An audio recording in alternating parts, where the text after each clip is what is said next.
remember I was talking about why Africa is attractive. It is attractive because it is the cradle of humanity. And remember I was saying and talking about Christianity and the manner in which it was midwife to us. Do you know that Christianity was used to justify slavery? Do you know that in the book of Ephesians, in Paul's letter to the Ephesians, he tells people to obey their earthly masters, even the harsh ones? Do you know that the Dutch Reformed Church, on the basis of which apartheid in South Africa was founded, was based on Christianity? Do you know that the Bible has been abused and misused? So, when we talk about the Bible, when we talk about Christianity, you are talking about a man-made thing. That is why we have the Roman Catholic man-made. That is why we have the Anglican man-made to allow King Henry VIII to marry. They are going to have a schism in the church sooner rather than later because of LGBTQ. Man-made. That is why we have SDA, man-made. That is why we have Presbyterian, man-made. That is why we have Methodist, man-made. Tell me which denomination Jesus belonged to. None. So when we have all these denominations coming here and the manipulators in order to steal our land, Africa is attractive initially because of us. We were commodities to be sold when they first came here. And you will be surprised that those who gave the authority was the Roman Catholic Pope. The initial exploration of the world in the 14th, 15th century to Christopher Columbus and Vasco da Gama, they had a purple bull to survey the whole world, to come and discover us. We are attractive because we were commodities. We are attractive because we are considered children of a lesser God. We were attractive as a continent after that because of the raw material that we had before the Industrial Revolution. They wanted our rubber. They wanted land to till coffee and tea and cashew nuts. Then they wanted our diamond and our gold and our cobalt. And their appetite never stopped. They sat in Berlin in 1884 to divide their hunting grounds. The countries that they created were not meant to be countries. They were hunting grounds. Tanganyika, as it was then called, was the hunting ground for the Germans. Uganda was for the British, as was Kenya, as was Zambia. The Italians are hunting ground in Libya and in Somalia. The French had their hunting ground in La Côte d'Ivoire, in Benin, in Togo, in New Sudan, now Mali. The Portuguese had hunting ground in Mozambique and in Angola and in Cabo Verde and Guinea-Bissau. The Dutch had hunting ground in South Africa and in Namibia. The Belgians had hunting ground in the Democratic Republic of Congo. These were hunting grounds. The hunters did not want to quarrel. They had fought for too long. They wanted to hunt with ease, and they did. And they incorporated some of us. Then the Spirit of God came unto them, and we started struggling to regain our independence. In the intervening period, our kith and kin had been taken to the United States of America and to Caribbean. And they had been turned into slaves. They lost their language. They lost their names. You only have to watch Alec Haley's Roots, the story of Kinta Kinte, and know why they did it. Africa has been attractive for the wrong reasons. Then we regained our independence. And no sooner had we regained our independence than they tried to disrupt us. Did they not kill Patrice Emery Lumumba 10 months after? Did they not kill Sylvanus Olympio 1 year after independence? Did they not overthrow Kwame Nkrumah in 1966? Did they not use their agents to overthrow Nnamdi Azikiwe and kill Tafawa Balewa and Ahmadu Bello in Nigeria? Was there not a mutiny on a single day in East African countries in 1964 when they wanted to overthrow the government of Tanganyika, Uganda, and Kenya? They were here, the colonialists, because they had lost their hunting grounds and they were coming back. Did they not mount coups in order to regain their hunting grounds? Africa is attractive because of our resources. And if we do not wake up, we will be manipulated. We are now a hunting ground, even as I speak, because a disunited Africa is good for other civilizations. A disunited Africa is good for Europe. A disunited Africa is good for the United States of America. A disunited Africa is good for China. It is good for Russia. It is good for the Arabs. It is good for the Turks. In Kiswahili wanasema vita vya panzi furaha ya kunguru. So when we are in that state, we can be manipulated. And we are being manipulated. Then I have been asked in the context of character to say why Africa is attractive throughout the ages. Africa has always been attractive. It was attractive to the Greeks. They came here and they created their philosophy. Then they called it Greek philosophy. The Romans were here. Christ himself in the days of adversity came here. Muhammad, the founder of Islam, was here. The Chinese were here. The Arabs were here. The Portuguese were here. The Spaniards were here. The Dutch were here. The Danes were here. The English were here. The French were here. The Germans were here. This is the mother continent, it is the cradle of humanity. And whenever they have come here with religion, which they have manipulated. And I want to submit and agree with Desmond Mpilo Tutu that God is not a Christian. No, God is not a Christian. God is too big to be contained in human-made religion. God is not a Muslim. God is not a Hindu. God is not a Buddhist. I remember at one time, in the dramatization of the life of Mahatma Gandhi by Richard Attenborough, he was asked, "Are you a Hindu?" He said, "No. When I was young in Gujarat, I remember attending a temple where the preacher on that day referred to the Christian Bible, referred to the Hindu Gita, and referred to the Muslim Quran, referring from one book to the other, as if it did not matter which book was being read as long as God was being worshipped." And I believe that that is the God that we are worshiping. We who are Christians must always remember that in fact, the very days when we were called Christians, being a Christian was not meant to be a good thing. A Christian, these Christian followers of Christ, it was meant to be a derogatory term.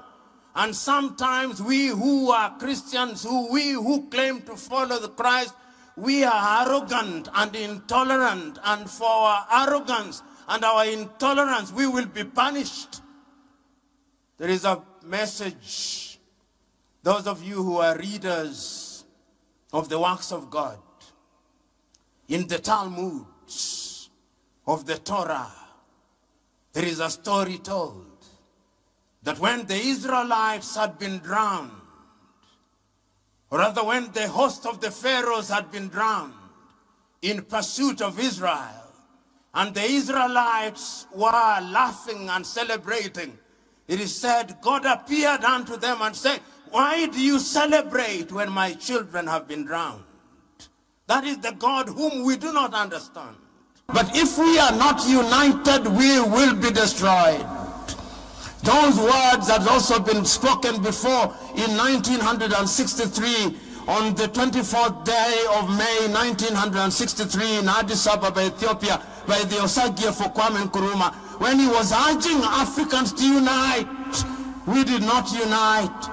We are disunited. When I come to Tanzania, I need a passport, and I'm asked which hotel I'm going to stay in, and I'm asked how many days I'm going to stay in. And I am in East Africa, and when a white man comes with an American visa, they don't ask him. We are disunited. We are disunited. That is why when I visit African airports, I don't see an African firm managing our ports. I see Swissport from Switzerland. I see it at JK Airport in Dar es Salaam. I see it at Jomo Kenyatta Airport in Nairobi. I see it in Entebbe. Why must our airports be managed by others? Because the last time I read the Bible said, go ye and subdue the world. Why have we Africans allowed ourselves to be subdued by others? Why are we children of a lesser God? We are attractive because we are easy to manipulate. We can be manipulated. We can be summoned by everybody and anybody on earth. If we are not summoned to Washington, D.C., we are summoned to Tokyo, Japan. If we are not summoned to Tokyo, we are summoned to Paris. If we are not summoned to Paris, we are summoned to Brussels. And if we are not summoned to Brussels, we are summoned to London. And if not London, we are summoned to Beijing. And if not Beijing, to Istanbul. And if not Istanbul, to New Delhi. And if not Delhi, to Doha. For how long? This is the question. We must wake up. Christ will come and he'll say, I gave you, what did you do with it? And we'll say that we are praying and fasting. No, he will not listen to us. The last time I checked, Paul was preaching, praying, and writing letters, and also making tents. Which is the tent that you are making? I can go on and on, but your attention span has suffered and is suffering. So I must conclude. I conclude by telling us that we have lamented for too long as Africans. We have blamed others for too long. The time is now to blame ourselves. For nearly 60 years, we have elected in many countries men and women who ought not to be elected. I remember in 1995, when the great Mwalimu Nyerere was invited at a meeting of his party, Chama cha Mapinduzi, to give his ideas on who ought to be elected as the third president of the United Republic of Tanzania. Mwalimu said many things, but among the things that he said was character. Who do you elect? The African electorate's affinity to thieves is without rival in this world. When you are a thief in Africa, the electorate loves you. When you are a liar in most African countries, the electorate loves you. When you incite people on the basis of ethnicity and tribalism, the African electorate in many countries loves you. When you incite people on the basis of religion, Many people in the electorate in Africa love you. When you divide people along gender lines, the electorate in Africa loves you. The ghost of ethnicity, the ghost of corruption, those who claim that they can pray ghosts out, this is the opportunity to pray. Exorcise those ghosts. Otherwise, pray no more. Exercise ghosts no more. Because that is what Africa needs. And I've said, and I'm saying it again, the things that require technology will not be achieved through theology. You are not going to pray the 5G to come into being. No. God gave you the ideas because your mind is what God gave you, and we are created in God's image. The image that God talks about is not about how we look. How can God possibly look like me? How can God possibly look like you? Ladies and gentlemen, in order for Africa to realize our potential, we must wake up. Because when we wake up and we are united, we are going to be masters of our own affairs. We are going to be masters of our own resources. And we can only do that through unity. Not the unity of the graveyard where we do not disagree. We will disagree. But remember, ideas must be cross-pollinated and cross-fertilized. It is in civil disagreement that one good idea overtakes another. And I have faith in Africa. I have faith in the young people sitting up there, knowing that this is an intergenerational battle. You are the young suckers that will grow when all these old bananas are dead, as Chinua Achebe said. This is a race which we have started, and you must win, and win we must. God bless.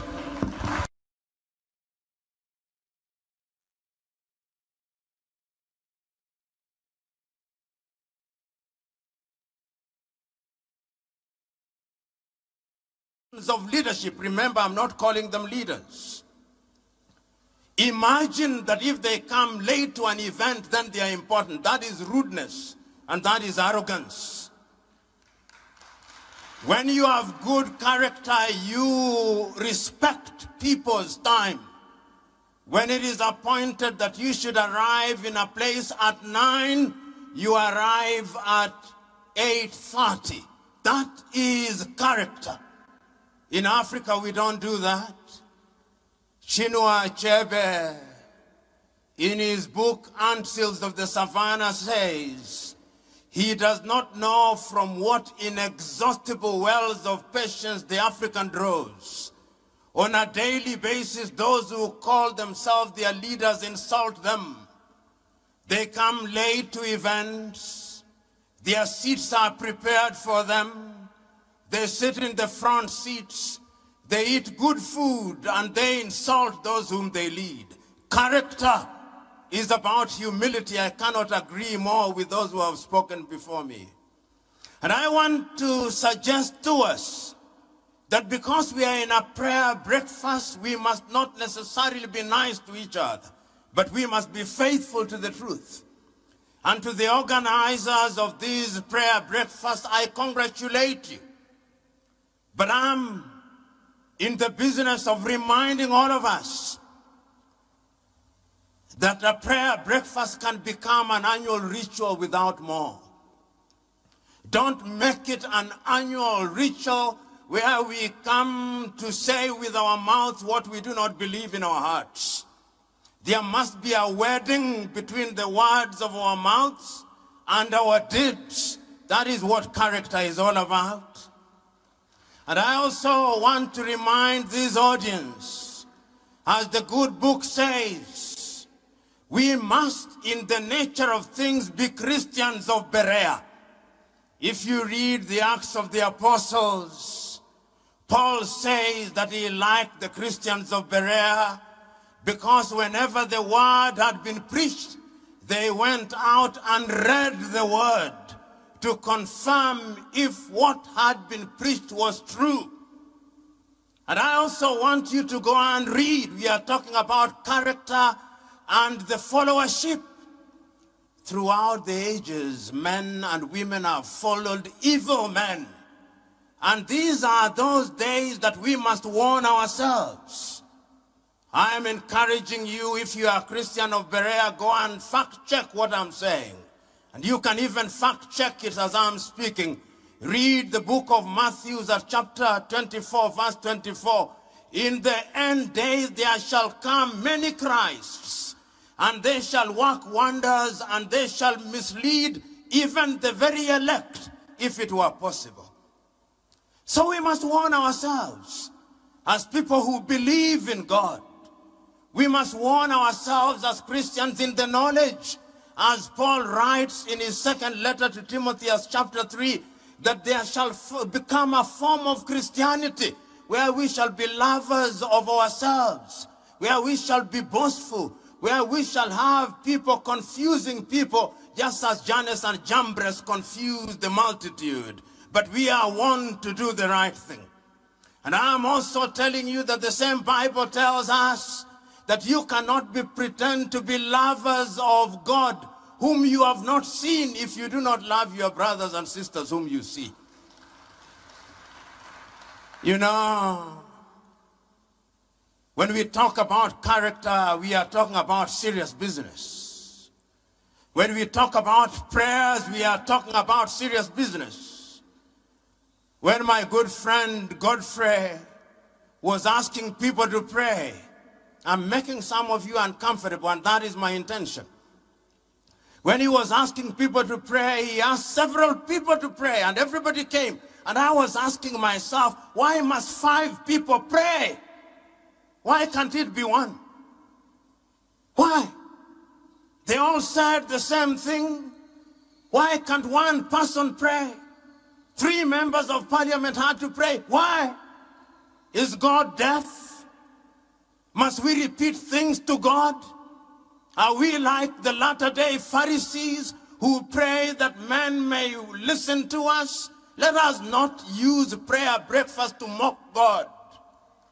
Let us use prayer breakfast to say that which is right and to speak the truth to all of us.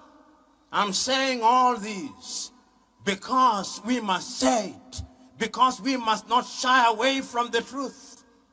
You know, before I turn to my subject for 5 minutes, when Christ himself is asked, teach us how to pray, he prays in less than a minute. Our Father who art in heaven, hallowed be thy name.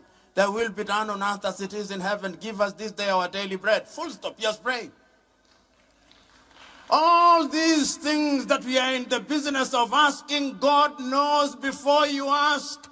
If he can number the hair on your head, if he knows your thoughts before you say them, don't be like Pharisees. Let us warn ourselves, and let us remind ourselves, as I said yesterday, prayer without action is superstition.